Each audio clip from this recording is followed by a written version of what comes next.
Good day, you wonderful people. Welcome to the Voice of Reason with me, Andreas. I did not realise the popularity, for lack of a better term, of the recent upload was going to get me in terms of comments and views. Now, I was expecting the content of the comments because, there's a lot of people who will vociferously defend their hero, SYL. Sickening. But what I'm going to do, I'm going to read from the very start of this court case all the way through. I'm going to do it in segments, so it's not all just one massive video. And then at least that way, the other side of the argument is out there. Enjoy. Okay, here we are, and we are back. So, we're going to read sections A through to D of this court document.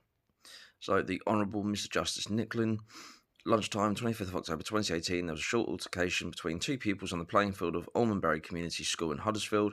The school, neither boy was hurt, but it set off a chain of events that led ultimately to a libel action in the High Court. This is the judgment. Following the trial of the libel action, it is divided into the following sections. So, of course, we're going to go through A to D, which is the claimant, the incident of October 25th, 2018, and subsequent media coverage, the defendant and posting of the first and second videos on Facebook, and the claim, the determination of the meaning of the first and second videos. So, here we are as agreed. A, the claimant. Paragraph 2. The claimant is now 18 years old. He came to the UK in October 2016 after his family had been granted refugee settlement status under the Syrian Vulnerable Person Resettlement Programme. After arrival in the UK, the claimant was enrolled as a pupil at the school from 31st of October 2016. At that stage, understandably, his English was assessed as very poor. The claimant's first term at the school ended on December 16, 2016. The new term started January 4, 2017. Paragraph 4. Since the trial in May 2021, the claimant turned 18. Prior to that point, in the litigation, he was represented by a litigation friend. So, the incident on October 25th, 2018, and subsequent media coverage. Paragraph 5. As I have already noted, the event that led to this libel action was a fight between the claimant and another boy at the school, Bailey McLaren. At the time, the claimant was 15 years old and Bailey was 16. They were both in the same year at the school. The incident was recorded almost certainly on a mobile phone by another pupil. The clip lasts for 38 seconds. The video starts with Bailey McLaren walking, smiling towards the claimant and calling out to him. The claimant, who ignores Bailey, can be seen to have his arm in a cast. This injury was caused in an incident on October 1st, 2018. See paragraphs 56 to 67 below. Bailey has a bottle of water with him. He catches up to the claimant. He says, What are you saying now then? A phrase that he repeats several times to the claimant. The claimant initially does not respond and only replies nothing.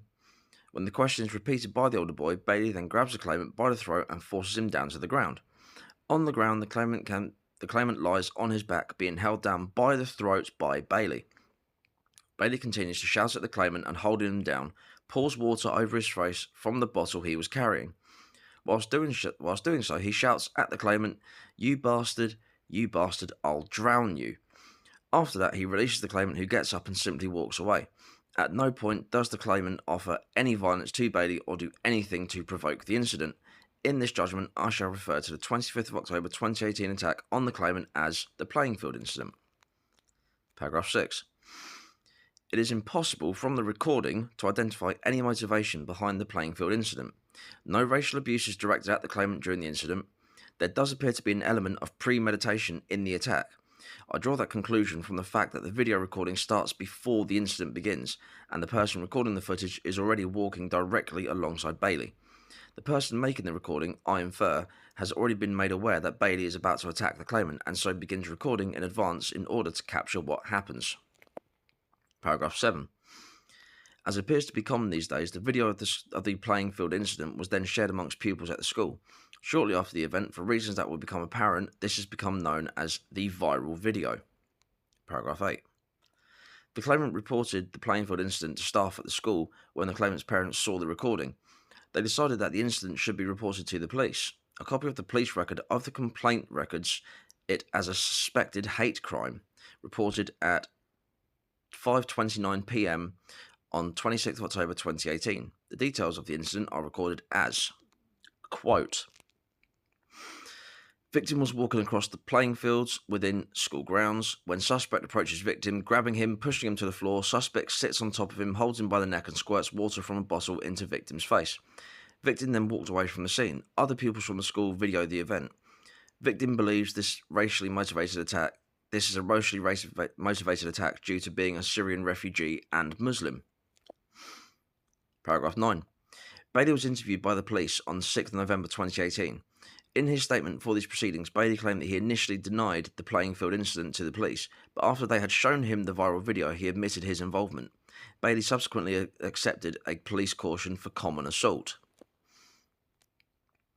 Paragraph 10.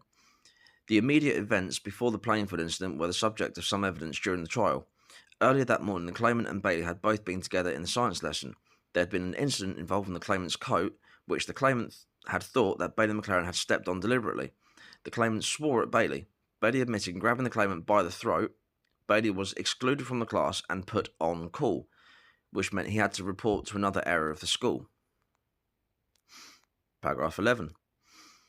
An incident report was completed by the teacher. That record is dated 25th of October 2018 and timed 36 minutes past midday.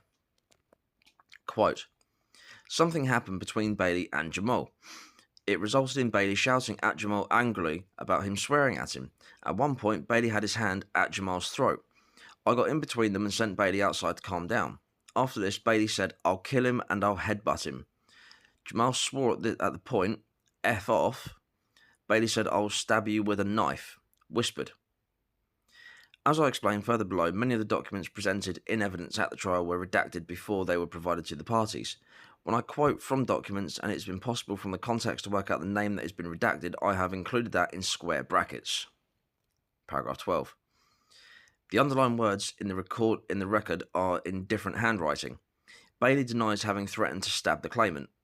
The defendant obtained a report from a handwriting expert which tended to confirm that was reasonably apparent to the untrained eye. He did not have permission for this expert's evidence, but there was no suggestion that document was written by only one person.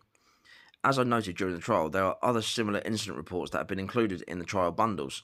For example, the incident report of the incident on the school field later in the day has an annotation at the top.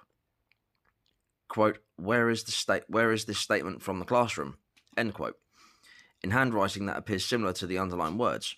I have not received any evidence on how these incident reports are compiled, but I could readily imagine that once completed and submitted, they are subject to review by more senior staff members, which may include the recording of comments or additional information relevant to the event. I do not need to resolve the issue as it is not contended that the addition of the underlined words in the incident report was done for any nefarious purpose. The document has been supplied by the local authority from the school's records. There would be absolutely no reason for anyone at the local authority to tamper with the documents, and it has not been suggested that anyone has. Paragraph 13. Bailey provided his account of the incident and later the playing field incident in a statement which included in an incident report. Quote, it all started on Thursday in science when Jamal's coat got thrown onto the floor and it landed on my feet, and I didn't notice, so it looked like I kicked it. But I didn't. I then said sorry to him, which he took the wrong way and told me to fuck off. I asked him to repeat it. He said, fuck off, you white bastard. So I then reacted to him and grabbed him by his throat, which I'm not pleased about myself, but I wasn't having someone call me that. And we left it at that for the time being. Then I got told he was laughing and joking about my stutter, which I have problems with, people making fun of, and also saying that he was going to stab me when he sees me. So I went to go confront him about this, which he was smiling about which he doesn't show in the video. I didn't want to do what I did, but I wasn't having people taking the mick. So when I poured water over him, I was looking to wash his mouth out. I just wanted to teach him a lesson. Sorry for my actions. The incident report is not dated, but the reference to the recording suggests that it was completed after the viral video had emerged. In his evidence at trial, Bailey said that it had been written before the viral video had received media attention. Paragraph 14. Several further incident reports containing the accounts of other witnesses to the playing field incident were collected by the school, including Sub 1, one dated 5th November 2018 from a pupil in Year 11 whose name has been redacted, which recorded, Jamal was bumped into accidentally outside science by BMC. Jamal told BMC to fuck off. What happened on the field was BMC teaching Jamal that he isn't someone that you can just tell to fuck off. Sub 2. Another also dated 5th November 2018 from another Year 11 pupil, also name also redacted, which recorded Bailey accidentally stood on Jamal's bag. Jamal told Bailey to fuck off and pushed him. Then whatever happened on the field happened. Jamal started it. Paragraph 15. The Plainfield incident was not the first time that the claimant had been the victim of bullying behaviour. In his witness statement, the claimant stated that from his arrival at school in October 2016 until he left some 2 years later, he was subjected to bullying by other pupils. He said this, quote, I was at Almondbury Community School for just over 2 years, from October 2016 to December 2018. Throughout this time, I was picked on by a lot of the other kids who would make fun of me whenever they got a chance. As I did not speak much English at the time, I could not understand a lot of the words by these other kids. But these other kids were laughing at me and this got worse. This often happened in the corridors at school and I would say I don't understand, and then they would often repeat what they had said by coming up to me and shouting at my face, but I still did not understand. The bullying became more regular over time. Even as my language got better, it made me very unhappy. Because there were so many incidents, I cannot remember all of them. Now, sometimes things were so serious that the council or even the police had to get involved. I believe that the first one happened in December 2016, and that it resulted in a meeting with my parents and the head of faith at the school. I know that this was something to do with a student saying something about my family's religious beliefs. I do not remember exactly what the student had done because it was the first of many incidents like this where a nasty comment was made or I was called a bad name. After the video of water being poured on me went viral, I felt there was no point in reporting incidents where I was bullied anymore. I had had enough and didn't want to go to school anymore. Even before this, there were some incidents that I did not report. For example, some of the students who bullied me would throw things over the top of the cubicle if I was in the toilet, or hold the door so I couldn't get out. Sometimes they would show me a bottle of water, then squirt water at me. I didn't think it was worth reporting these incidents. There was a particular group of boys I had a problem with. These were a group of boys that included Bailey McLaren, the boy involved in the viral video. These boys were a very close group and were usually together. They seemed to have a problem with me and I don't know why. Most of them, whenever they approached me and bullied me, most of the time I reported these incidents to a teacher and the students would call me a snitch for reporting. I had to do a statement for the school each time I reported an incident. These students would always deny bullying me if a teacher spoke to them about it, and they would defend each other and say that they hadn't done anything wrong, and sometimes they would say that I had started an argument with them. Paragraph 16. In his witness statement, the claimant set out a series of incidents of bullying through 2017 and 2018, many of which are corroborated in the records of the school, including reports from teachers and other contemporaneous documents, including a complaint of racist bullying that the claimant submitted to the school's governors on 4th of October 2018. Importantly, the teacher who was the claimant's head of house considered that the claimant was a victim of bullying, but was concerned that it was difficult to obtain evidence that substantiated the claimant's complaints. In an email to another member of staff dated 6th of June 2018, the head of house wrote in relation to a complaint of bullying by the claimant, quote, have we got any ideas who might have witnessed any of these incidents? Do we know whereabouts this was? These boys will all stick together and deny everything. End quote. Paragraph 17. The defendant has not challenged the claimant's account of the bullying he claimed to have suffered at the school. In response to a question in cross-examination, the claimant stated that he thought there was a problem with racism at the school. Paragraph 18. I accept that the claimant was a victim of persistent bullying at the school and that this is likely to have had a racial element. It's difficult to make clear findings because the bullying the claimant suffered was carried out by several pupils, not just Bailey McLaren, although the claimant certainly regarded Bailey as the ringleader. The school did attempt to deal with the bullying, but its efforts were not successful, mainly because it was difficult to obtain corroborative evidence. Paragraph 19. However, there was evidence of the Plainfield incident on the 25th of October 2018 in the form of the viral video. The school took the decision, based on this incident, together with previous incidents of misconduct, permanently to exclude Bailey from the school. Bailey's parents were notified of this decision on the 12th of November 2018 in a letter from the head teacher. Paragraph 20. Permanent exclusion of a pupil from school is a measure of last resort. On the 16th of November 2018, the head teacher prepared a report on Bailey's permanent exclusion for the school governors. I have not set out details from the report in this public judgment because I considered that it would be unfair to Bailey to embed in the public domain matters that relate to incidents when he was a child. It suffices to record that the playing field incident was the last in a series of disciplinary issues which the head teacher had concluded justified Bailey's permanent exclusion. In fairness to Bailey, I should record that his school record also showed that he also received praise for mature and positive contributions. For example, he was commended early in the autumn term of 2018 for having diffused an argument between two other pupils and encouraging each to walk away from the situation. Bailey was also recognised to having leadership skills. It is important in the context of these proceedings to report that the report of the head teacher of Bailey's exclusion, although it concluded that Bailey had been guilty of bullying of other pupils, did not suggest that his bullying or the playing field incident was racially motivated. It has only been necessary for me to refer to Bailey's permanent exclusion at all in this judgment because the defendant has suggested that the decision to exclude Bailey was politically motivated and taken because of pressure arising from media reporting of the playing field incident. As I shall shortly demonstrate, that is not correct. Bailey was permanently excluded from the school at least 2 weeks before the viral video received any media attention. The reasons justifying his exclusion were recorded in the contemporaneous documents to which I have referred. Paragraph 21. The viral video was posted on social media on or around 27th November 2018 and went viral in a short period of time. Many people commented on the viral video on social media channels, including some MPs. A fundraising page was set up for the Claimant's family. This led to the newspaper reports of the viral video. The first article apparently appeared in the Mail Online on 27th November 2018 under the headline, "He escapes war and tyranny only to be bullied by some low-life thug in the UK. Massive outpouring of support for waterboarded Syrian refugee."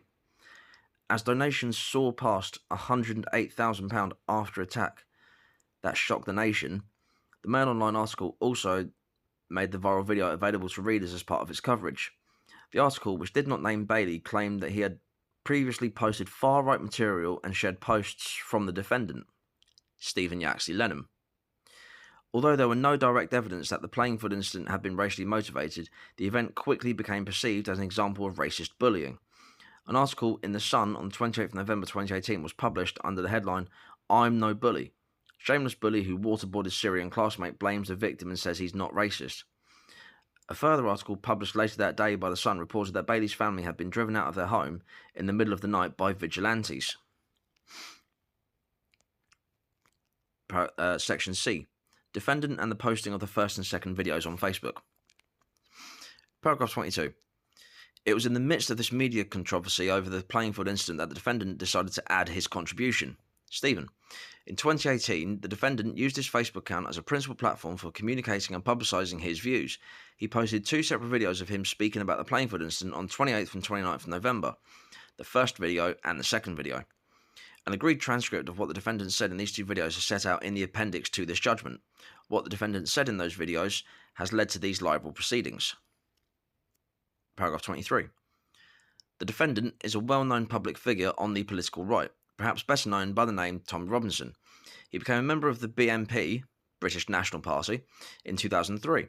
At the age of 20, but he did not renew his membership. He was a co-founder of the English Defence League in 2009, but left the organisation in 2013. In November 2018, he was appointed as an advisor to Gerard Batten, the leader of the UK Independence Party. More recently, the defendant had described himself as a journalist. The claimant has described the defendant as a far-right provocateur who has used his public notoriety to spread extremist hate speech. As the defendant's views are not on trial in these proceedings, it is sufficient for me to record that the defendant is a controversial figure who tends to polarise opinion between those who support and those who oppose his views. Paragraph 24. In the initial phases of the litigation, the defendant was represented by solicitors and experienced counsel, including leading counsel. Since early this year, the defendant has been representing himself. He has done so because on the 2nd of March 2021, the defendant was declared bankrupt. We'll look into that. Paragraph 25.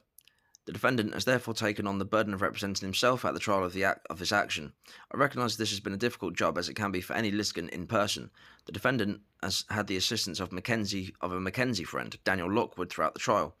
it was clear to me that Mr. Lockwood had provided significant support and assistance to the defendant. At the end of the trial, I acknowledged that the defendant, with the assistance of Mr. Lockwood, had conducted himself properly throughout the trial. He complied with all the court's directions, and there was only a couple of incidences where I had to intervene in respect of some of the questions asked of witnesses. Okay, so for the interest of full disclosure, obviously I've taken a few notes from this. I think just on those first number of paragraphs alone, there's no evidence to prove that Bailey had any kind of racial motivation to do what he did to Jamal on that playing field. Even the judge says in paragraph 21, the Mail Online claimed Bailey posted far-right content and posts from defendant, obviously Stephen, although no direct evidence that the playing field incident was racially motivated. The event quickly became perceived like it. That's obviously down to the media influencing everything that was going on, hence the Sun's headline of Bully Waterboards Syrian Refugee. Now, as of obviously, the judge even said it, there's no direct evidence, which means it's just going to be down to speculation, which is because of the newspapers, evidently. Now, where there's another part of it, on paragraph 21, where Bailey's interviewed by a newspaper, he claims he isn't a bully or a racist. Now, the racist thing, I will stand here and go, you know what? Just from the opening number of paragraphs, there is no direct evidence, so therefore, can't be calling the kid a racist. What we can say, however, is where he's saying that he isn't a bully. In that playing field incident, for example, he's quoted as, Bailey holds Jamal down by his throat, pours water over him, shouting, you bastard, I'll drown you. But yet, in paragraph 9, Bailey initially denied his involvement in the playing field incident until the police showed him the video. So then, not only that, on paragraph 13, where Bailey's statement was, when I poured water on him, I was trying to wash his mouth out, I just wanted to teach him a lesson. So, I was trying to wash his mouth out, trying to teach him a lesson, but at the same time, simultaneously, in that original video, shouting, you bastard, I'll drown you. Like, evidently this is a kid who's didn't expect to be in as much trouble as he was in for doing this ridiculously bad thing, and then he's now trying to get out of it, obviously claiming that he didn't do it in the first place, which is what a lot of kids will do in that situation, and then trying to make a story out of something because there's no evidence to prove otherwise. Now, it is ridiculous. I think you can't label this kid can't be labelled a racist for this specific incident. And the fact that he got expelled as well is because of this playing field incident plus previous incidents of misconduct. That's very generic. It doesn't say exactly what it's for. It could just be him swearing. It could be him not turning up on lessons on time after another. But given the fact that there's more than one report of him being a aggressive child, it's safe to assume this kid is a bully. Now, Judge also did say, very poignantly, that later in 2018, Bailey was commended for being a decent human being who'd obviously either learned from a situation or is at least trying to better himself. So you've got to give him credit where it's due in that sense. So, like I've said, I'm reading this court case out for full disclosure because a certain Stephen Yaxley-Lennon keeps telling you that the court system is corrupt and that the court system is out to get him for all of these things. You're going to see why he is screaming this rhetoric so poignantly. It's very, very obvious why when you get to the end of this court case. Now, like I've just said, do I think Bailey is a racist? Just from this alone, no, I do not. Do I think that the media really pushed a narrative and agenda against this kid? You know what? I would lean towards yes. Do I think he was a bully? Given everything that I've just read as well? Yes. So, see, unlike Stephen, I will give you my honest opinion, and guess what as well? I'm not charging you for it, and I'm not demanding that you believe me and question everyone else. Dearie me. Information is out there to have for your own opinions. Please, for the love of God, look it up. Read these things. This is important to make fair judgment and decisions. If you just believe one side over no one else every single time, you're never going to get anywhere. I'll upload other sections in the next few days as well. Thank you for watching. Getting ready to see the comments and dumpster fire it's going to be.